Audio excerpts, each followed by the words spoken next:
Selanjutnya kita akan beri kesempatan pada Prof. Wiri Darta Taifur. Silakan, Prof.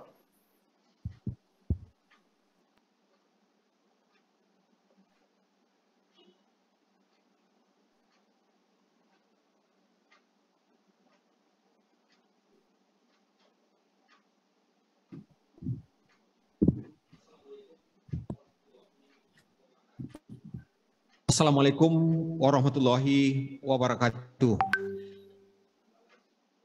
Bapak Ketua Senat Akademi Universitas Andalas dan Sekretaris yang sama-sama kita hormati, Bapak Ibu anggota Senat, kemudian Bapak Ibu yang sama-sama hari ini mencalonkan diri untuk menjadi anggota MUA Universitas Andalas.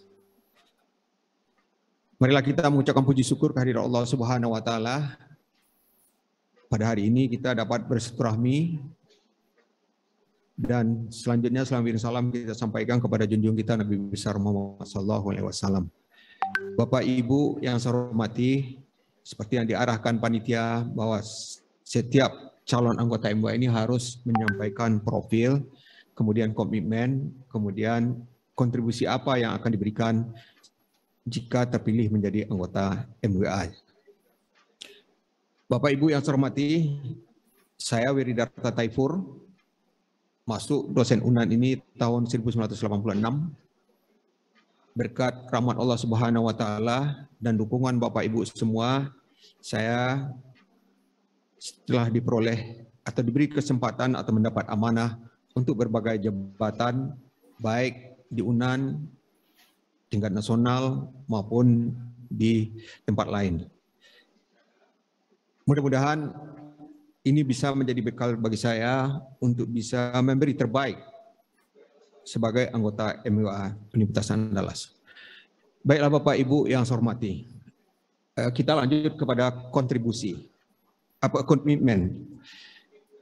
Kita harus sadar bahwa MUA ini adalah lembaga atau organ tertinggi yang mengeluarkan kebijaksanaan di UNAN. Kemudian MUA adalah unsur terakhir yang akan menyelesaikan persoalan UNAN sebelum diserahkan kepada kementerian. Itu lihat di pasal 95.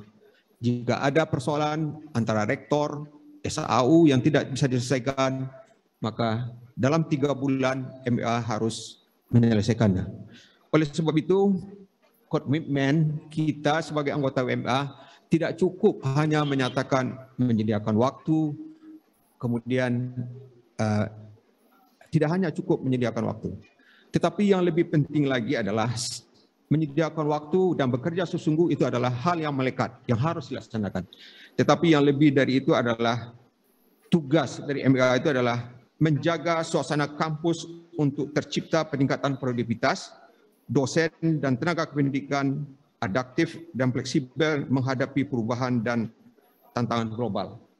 Itu setiap anggota MUA harus berkomitmen.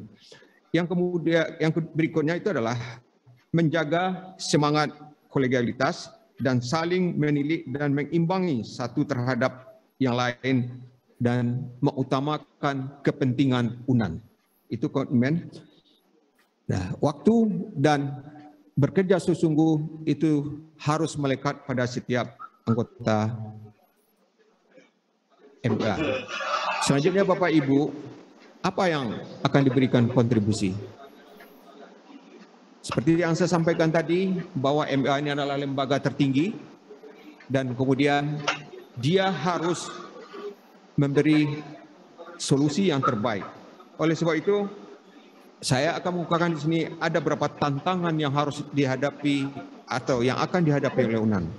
Yang pertama, kita akan melakukan transformasi pengelolaan keuangan dari PTN BLU menjadi PTN BH.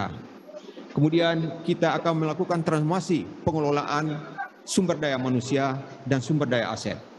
Yang ketiga, kita akan melakukan transformasi dalam peningkatan pendapatan UNAN itu sendiri. Nah, sampai saat ini kita belum ada melihat roadmap-nya. Bagaimana UNAN untuk mencapai tujuan-tujuan UNAN itu sendiri. dan juga kita belum ada melihat dokumen bagaimana melakukan transformasi pengelolaan tata keuangan yang dimulai dari perencanaan, persetujuan, pelaksanaan, kemudian pemeriksaan dan pertanggungjawaban. Semua ini akan menjadi tanggung jawab UNAN, tidak lagi menjadi tanggung jawab negara. Nah, sampai saat ini kita belum. Oleh sebab itu, saya dengan pengalaman dan lain-lainnya, dengan dukungan, insya Allah akan bisa memberi kontribusi bagaimana dalam menyusun roadmap, kemudian dalam melakukan transformasi pengelolaan keuangan, tenaga pendidikan, dan itulah yang perlu kita lakukan. Terima kasih. Banyak maaf. Wabillahi taufiq hidayah. Wassalamualaikum warahmatullahi wabarakatuh. Waalaikumsalam. Terima kasih Prof. Ferry. Selanjutnya